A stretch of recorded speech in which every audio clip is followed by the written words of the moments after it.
Welcome to the Banker Lamp. Please enjoy the video. In this video, I will explain how to play Tetris Effect Connected.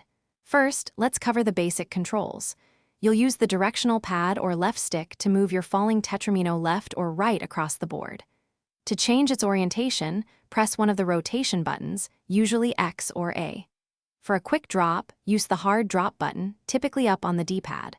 Remember, you can save one piece in the hold queue for strategic plays. Now let's dive into the core gameplay, clearing lines.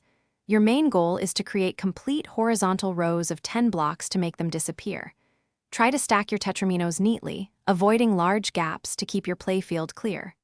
The ghost piece, a faint outline at the bottom, shows where your piece will land, helping you with precise placement. Clearing 4 lines at once, known as a Tetris, gives you significant bonus points. Ready to elevate your game?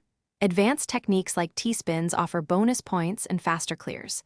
These involve rotating a T-shaped tetramino into a small, specific gap. Always aim to set up a Tetris by clearing 4 lines simultaneously. It's the most efficient way to score big. Also, don't forget the powerful zone mechanic. Activating zone pauses time, allowing you to clear many lines without pressure, sometimes even more than 8 at once. Finally, let's explore the exciting multiplayer options. Tetris Effect Connected features a unique cooperative mode where 3 players team up.